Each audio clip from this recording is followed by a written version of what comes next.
All right, I'm going to begin by thanking all of you guys for coming out. Seeing this kind of response really gives me hope that we have a good chance of defeating such amendment.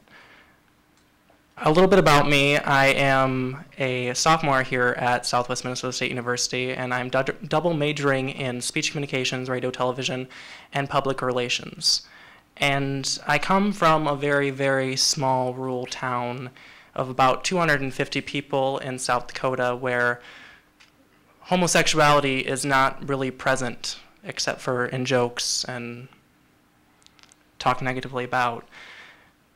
Most of my life, I struggled with my identity because of this, and my fear of being judged by others, or in other words, socially persecuted, kept me from fully being myself. It wasn't actually until my sophomore year of high school that I fully accepted the fact that I was gay. But after looking beyond my small rural community and towards college, where there's much more diversity, I realized that what I was, what I am, isn't this shameful, terrible thing that I had been erroneously taught throughout my childhood. There's one thing I really want to address in this panel discussion tonight, and it's something that I hear a lot, and that is the belief that being gay is a choice. And for those who think this, I want to just pose this question to you. Why would one choose a life like this? Of course, I mean, as David mentioned, it's kind of edgy and you kind of get a satisfaction out of being free and liberated, but at the same time, being gay in today's society or in previous years basically makes you a second-class citizen. Because I'm gay, I'm denied basic fundamental rights like we're discussing tonight, marriage. I cannot get married in Minnesota. I cannot have my love recognized. In some states, I could be fired on the basis of being gay. I could, well, since Don't Ask, Don't Tell was repealed, that is no longer in play, but in previous years, I could have been dishonorably discharged from the military, and in many states, gays do not have the right to adopt or teach in elementary public schools. So I just want to stress to you that being gay is not an insult you fling around.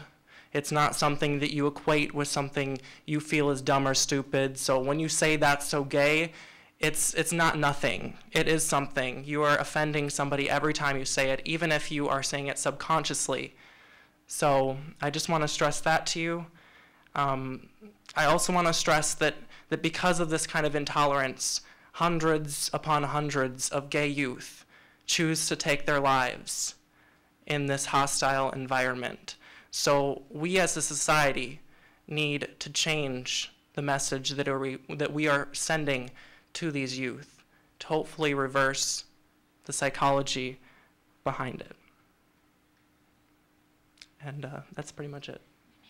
Oh, I don't believe I said my name. I'm Derek Schultz, if you didn't catch that.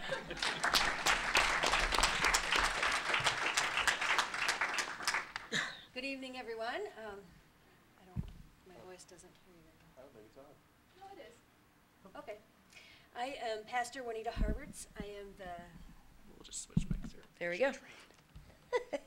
I'm the interim pastor for Lutheran Campus Ministries here on campus, and I have an office over at the CRC building. I graduated from seminary in 2009 in May, and in August of 2009, the Evangelical Lutheran Church in America voted, and when I say they voted, it's the members of congregations, people just like you and I, who go to these conventions, and they voted to accept gay and lesbian people to be ordained and be a part of the, I don't know, what do you call this? Anyway, to be pastors in congregations around the United States. That vote has been a divisive thing for our church, but it's also been a good thing. As we look around and realize and recognize all of the abilities that people have, and they are able to share the gifts that God gave them in a way that is welcoming and accepting to others. It's wonderful. It's been a struggle for many of the congregations, and especially in our area, because being gay has not been an accepted thing in our rural areas. But people are learning and trying to understand what's going on and growing, I think.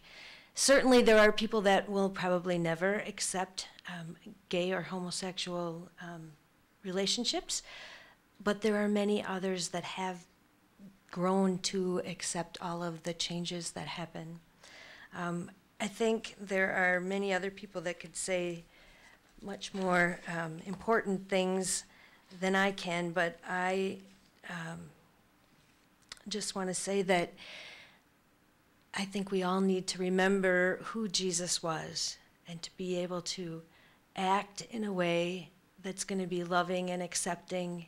And if we look at the laws that we have, we are treating people like second-class citizens.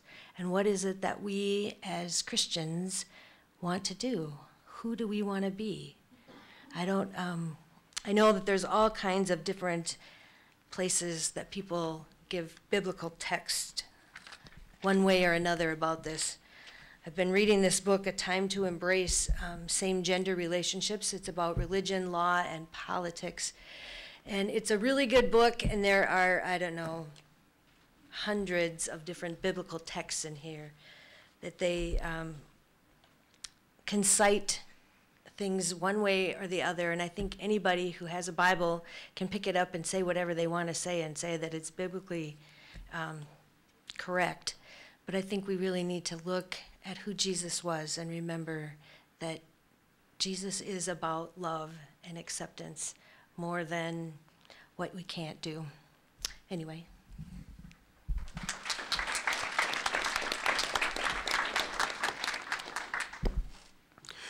Hi, bear with me, I'm getting over a cold, so I want to start with just one thing that I was thinking about as everyone was going through and giving their stories and stuff.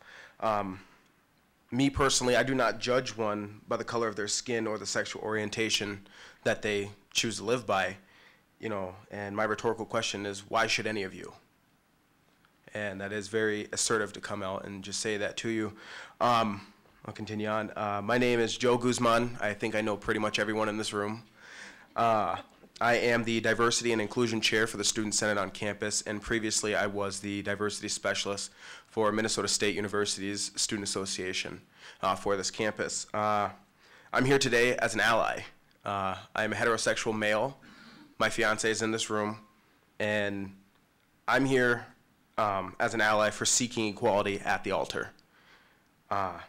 I'm also here as a supporter to the gay, lesbian, bisexual, transgender community and to fellow supporters.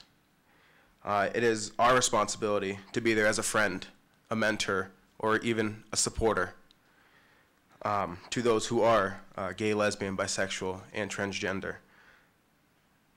I don't have very much to say right now. I figure we'll have questions that are going to come to us, and I'll answer then, and I want to keep it kind of short and sweet. But we are all entitled to equality, no matter who you are or what you believe. And it continues with this discussion today and that vote in November. So, thank you.